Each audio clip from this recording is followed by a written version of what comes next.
প্রিয় শিক্ষার্থী আসসালামু আলাইকুম। ঢাকা বোর্ড 2024 এই প্রশ্নটি y = a+b পূরক a পূরক প্লাস c। দেখো এখানে তুমি শুরুতে সত্য সারণী তৈরি করতে হবে। তো সত্য সারণী তৈরি করার ক্ষেত্রে তোমাকে যে জিনিসটি বিবেচনা রাখতে হবে, এখানে হচ্ছে ইনপুট a আলাদা, ইনপুট b এবং c প্রত্যেকটি আলাদা আলাদা আছে, সেগুলো তোমাকে আলাদা আলাদা করে এখানে আঁকতে হবে, মানে লিখতে হবে, সরি।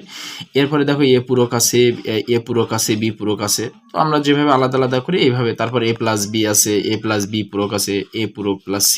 এরপর সবগুলো একত্রে আছে, দেখো মাঝখানে ইনটু চিহ্ন দিয়ে। এইগুলো কিভাবে করতে হবে, আমাদের এখানে ইনপুট হচ্ছে সিঙ্গেল ইনপুটগুলো দেখতে হবে, যেমন a b এবং c। এখান থেকে আমরা a নট করতে পারবো, যেমন a কে উল্টে দিলে a নট হয়ে যাবে। সুতরাং এখানে তিনটি আলাদা আলাদা বিট। আমরা দেখো যেহেতু 2³ অর্থাৎ 3টি, তাহলে 1 2 3 2³ মানে সর্বোচ্চ 8টা ঘর হবে। দেখো 1 ঘর 2 3 4 5 6 7 8টা ঘর। এখন এগুলো আমরা কিভাবে করব, প্রথম ঘরটা আমরা কিভাবে আনবো, প্রথম ঘরটা হচ্ছে আমাদের শূন্যের বাইনারি। তো শূন্যের বাইনারি 3 ঘর করে নিব, 3টা ইনপুট 0 0 0। এরপর হচ্ছে একের বাইনারি। একের বাইনারি কিভাবে, একের বাইনারি মানে 1 অ্যাক্টিভ 3 ঘর পর্যন্ত নিতে হবে, তাহলে 0 0 এবং 1। এই যে দেখো 0 1। এখন এরপর হচ্ছে 2 এর বাইনারি। তাহলে 2 এর বাইনারি মানে হচ্ছে তোমার এই 2 অ্যাক্টিভ, এরপরে হচ্ছে তোমার 1 ইনঅ্যাক্টিভ, 4 ইনঅ্যাক্টিভ, 3 ঘর পর্যন্ত নিব, তাহলে 0 1 0। এরপর এইভাবে তোমার হচ্ছে 3 এর বাইনারি, 3 এর বাইনারি দেখো 11 0 নিয়েছি, 4 এর বাইনারি 100, 5 এর বাইনারি 101, 6 এর বাইনারি 110। এই যেমন 6 এর বাইনারি, এই যে 4 অ্যাক্টিভ, এরপর 4 অ্যাক্টিভ 2 অ্যাক্টিভ, এরপর হচ্ছে 0, তাহলে দেখো 110। এইভাবে আর কি। এটা হচ্ছে তোমার 6, এটা হচ্ছে 7 এর বাইনারি। তাহলে এখানে 7 এর বাইনারি পর্যন্ত, এটা তো ধরো 7 এর বাইনারি, তাহলে 8 কিভাবে হলো, 8 হলো হচ্ছে 0 থেকে শুরু, এর জন্য 0 থেকে 7 পর্যন্ত, এটা হচ্ছে 8টা।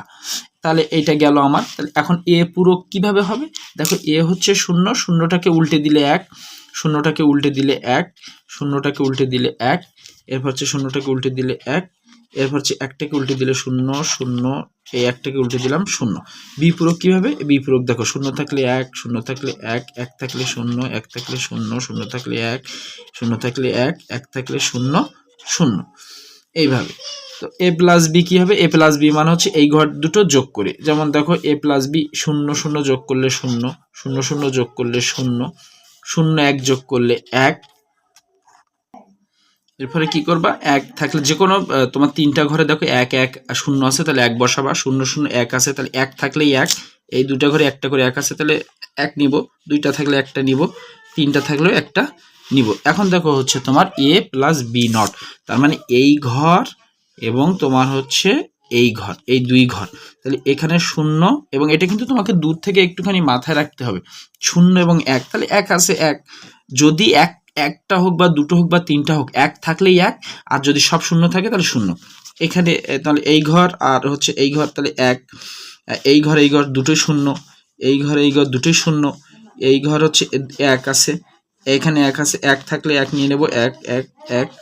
এরপর হচ্ছে a পূরক, এরপরে হচ্ছে আবার তোমার হচ্ছে এই ঘর আর এই দেখো এখানে কি বলা আছে হচ্ছে a নট, অর্থাৎ a পূরক আর প্লাস c। তাহলে এই ঘর আর এই ঘর, এই 2 ঘর, তাহলে 0 1 1 1 1 1, এই দেখো 0 দুটো, এখানে 1 0 দুটো 1 হয়ে গেল আমার এই ঘরটি। এখন দেখো, এখন যেটি বলছে সেটি হচ্ছে দেখো এই প্রত্যেকটিকে ব্র্যাকেট করে দেওয়া আছে, এবং এদের মাঝখানে গুণের সম্পর্ক, এদের মাঝখানে কোন চিহ্ন না থাকলে কি, চিহ্ন না থাকলে হচ্ছে গুণের সম্পর্ক। তাহলে এখন আবার এই ঘর এবং এই ঘর, তাহলে 3 ঘর কি করলে, 0 সাথে যাই গুণ করা হোক না কেন সেটা কি হয়ে যাবে, 0, 0 সাথে যাই গুণ করা হোক না কেন 0, 0 থাকলেই 0 হয়ে যাবে গুণ করলে, কারণ 0 সাথে যাই গুণ করো না কেন 0 হয়ে যায়।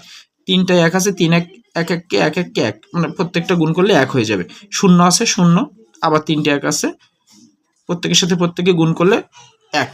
তাহলে এইভাবে আসলে তোমাকে 2 এর পরিপূরকটি বের করতে হবে। সবথেকে সহজ উপায় হচ্ছে, এটা হচ্ছে সিরিজ, এটা দেখো তোমরা, এটা হচ্ছে সিরিজ, এটা হচ্ছে এই সিরিজে তোমাকে যে কোনো, ধরো আমি যদি তোমাকে বলি 10 এর বাইনারি কত তুমি বের করো, তাহলে 10 এর বাইনারি তুমি দেখো এখানে 8 অ্যাক্টিভ 1, আর এখানে হচ্ছে এই দেখো 2 অ্যাক্টিভ, ওই এই দেখো 8 অ্যাক্টিভ আর 2 অ্যাক্টিভ, এই যে 8 এর ঘরে 8 অ্যাক্টিভ 2 অ্যাক্টিভ, তাহলে মাঝখানে সংখ্যাটি কি হবে 0, এই সংখ্যাটি কি হবে 0। তাহলে এই 10 এর বাইনারি হচ্ছে 1 0 1 0। এইভাবে তোমাকে সিরিজে হোক যাই হোক এভাবে বের করতে হবে।